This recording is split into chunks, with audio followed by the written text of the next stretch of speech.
পূর্ব ভারতের প্রথম চলচ্চিত্র শিক্ষা প্রতিষ্ঠান এবং যে শিক্ষা প্রতিষ্ঠানে শুধু হাতে কলমে পড়াশোনা বা হাতে কলমে কাজ শুধু নয়, তার সঙ্গে গবেষণামূলক বিভিন্ন কাজ এবং এই সব কিছু নিয়ে চিত্রবাণীর যাত্রা শুরু এবং কলকাতা এবং পূর্ব ভারতের মধ্যে প্রথম চলচ্চিত্র শিক্ষা প্রতিষ্ঠান যেখানে এই পড়াশোনাটা শুরু হয়, সেটা যদি আমাদের বলতে হয় সেটা কিন্তু এই চিত্রবাণী।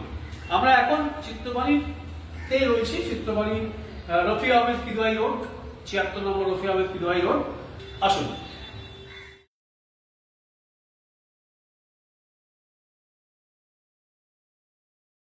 গোটা চিত্রবাণীর যে গোটা কর্মকাণ্ড, যে কর্মকাণ্ডটা যে মানুষটার হাত ধরে শুরু, ফাদার গাস্তো রোবের্টস, এবং এই চিত্রবাণীর কিন্তু অন্যতম পরামর্শদাতা এবং উপদেষ্টা ছিলেন স্বয়ং সত্যজিৎ রায়।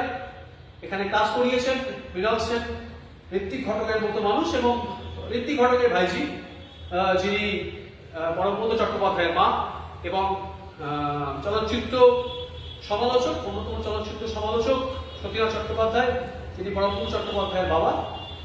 সেই সতীনাথ চট্টোপাধ্যায়ের স্ত্রী সুনেত্রা ঘটক কিন্তু এই চিত্রবাণীর লাইব্রেরিয়ান ছিলেন। চিত্রবাণী এমন একটা জায়গাতে আমরা দাঁড়িয়ে আছি এবং এমন একটা মানে কি বলবো রত্ন ভাণ্ডার বলা যেতে পারে, সেটা আমরা দেখাবো। চিত্রবাণী লাইব্রেরি, যেটা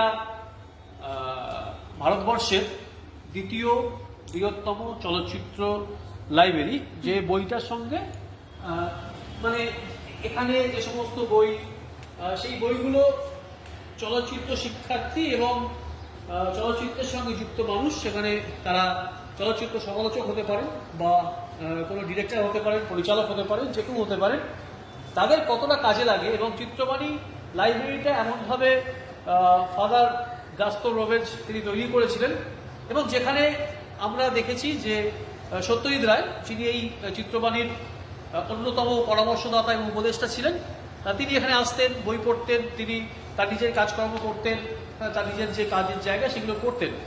এই চিত্রবাণীতে, এই লাইব্রেরিতে ঢুকে আমরা একজনের দেখা পেলাম, যার কথা না বললেই নয়, চিত্রবাণীর প্রোগ্রাম কোঅর্ডিনেটর, কোর্স কোঅর্ডিনেটর এবং এই চিত্রবাণীর যে বিশাল লাইব্রেরি যিনি সামলাচ্ছেন এখন, সেই লাইব্রেরির ইনচার্জ এবং পিয়ার স্বর্ণালী মণ্ডল। স্বর্ণালী মণ্ডলের পরিচয় যেমন চিত্রবাণীর সঙ্গে ওতপ্রোত যুক্ত, তার সঙ্গেও তিনি একজন এই সময়ের উঠতি নামী কবি। সেই স্বর্ণালী মণ্ডলকে আমরা চিত্রবাণীতেই পেয়েছি এবং এই লাইব্রেরি সম্পর্কে কিছু কথা তার মুখ থেকে আমরা শুনবো। তার কারণ এমন কিছু জিনিস এই লাইব্রেরির সঙ্গে জুড়ে রয়েছে, সেটা কিন্তু শুধুমাত্র কলকাতা নয়, ভারতীয় চলচ্চিত্রের যে চর্চা, সেই চর্চার সঙ্গে এটা কিন্তু অনেকটাই ওতপ্রোতভাবে জড়িত। চিত্রবাণীর মধ্যে একটা খুব গুরুত্বপূর্ণ পার্ট হচ্ছে চিত্রবাণী লাইব্রেরি, রীতা রয় লাইব্রেরি। এই লাইব্রেরিতেও একটা দীর্ঘ ইতিহাস রয়েছে এবং ফাদার রোবের্টসের মস্তিষ্ক প্রসূত যে চিত্রবাণী, তার সাথে সাথে সেই সময়কার সিনেমা জগতের বা বর্তমানে যিনি টল ম্যান বলা চলে সত্যজিৎ রায়, ওনারা খুব ভালো বন্ধু ছিলেন। তো উনি ছিলেন চিত্রবাণীর পরামর্শদাতা এবং উনিও ডিরেক্টর ছিলেন। তো সেই অর্থে ফাদার এবং সত্যজিৎ রায় দুজনে মিলে ঠিক করলেন যে ফিল্ম নিয়ে পড়াশুনো এবং সেই ওরিয়েন্টেড বিভিন্ন কোর্স। আর পূর্ব ভারতের এই লাইব্রেরিটাই প্রথম চলচ্চিত্র বিষয়ের ওপর মিডিয়া লাইব্রেরি, বৃহত্তম, এবং বর্তমানে এটা দ্বিতীয় বৃহত্তম মিডিয়া লাইব্রেরি। এবং ফাদারের যে বিভিন্ন কোর্স এখানে একটি বলে রাখা প্রয়োজন, 1970 সাল, সেই সময় এখন যে বর্তমানে বিশ্ববিদ্যালয়গুলোতে ফিল্ম স্টাডি কোর্স হয়, তখন কোনো কোর্সই সেগুলোতে শুরু হয়নি, বা অন্যান্য যে কেন্দ্রগুলো বর্তমানে রয়েছে সেইগুলো তখন ছিল না, অনেক ক্ষেত্রেই ছিল না, এবং যেটা ছিল সেইটাতেও এভাবে কোর্স করানোর কথা ভাবা হয়নি। তো syllabus based film study course প্রথম ফাদার গাস্তো রোবের্টস শুরু করেন চিত্রবাণীতে। তো কোর্স ছাত্রছাত্রীরা পড়বেন কোথা থেকে, তারা কোথা থেকে শিখবে মিডিয়া, মাস কমিউনিকেশন, এই যে সিনেমাটোগ্রাফি, এই সমস্ত। তো তখন ভাবনা চিন্তা হলো একটা লাইব্রেরি। তো এই সেই লাইব্রেরিতে আমি বসে আছি। ফাদার প্রথম চিত্রবাণী সম্বন্ধে যখন শুরু করলেন কাজ, সেইখানে উনি যে এই ফিল্ম অ্যাপ্রিসিয়েশনের ওপরে কোর্সটা ইন্ট্রোডিউস করলেন, সেই কোর্সে কী কী পড়ানো হবে, সিলেবাস যখন করলেন, সেই নিয়ে একটা প্রথম উনি ওনার জীবনে বই লিখলেন। 1974 সালটা চিত্রবাণী বইয়ের নাম, এবং এই বইটিতে মুখবন্ধ লিখেছিলেন স্বয়ং সত্যজিৎ রায়। বইটি ইংরেজিতে ফাদার লিখেছিলেন, পরবর্তীতে বইটি বাংলা এবং হিন্দিতে অনুবাদ হয়।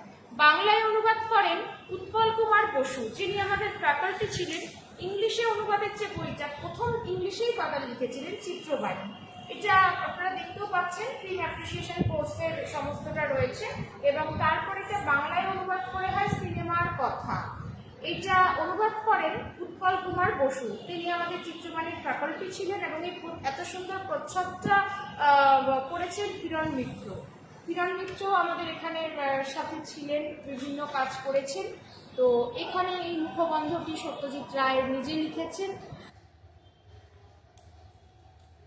আমরা এখন রয়েছি চিত্রবাণীর ভার্চুয়াল স্টুডিওতে, যেটা হয়তো পরের দিকে অনেকটা রেনোভেট করা হয়েছে, কিন্তু হয়তো এতটা এই ধরনের যেভাবে আমরা গোটা স্টুডিওটা দেখছি সেটা হয়তো ছিল না।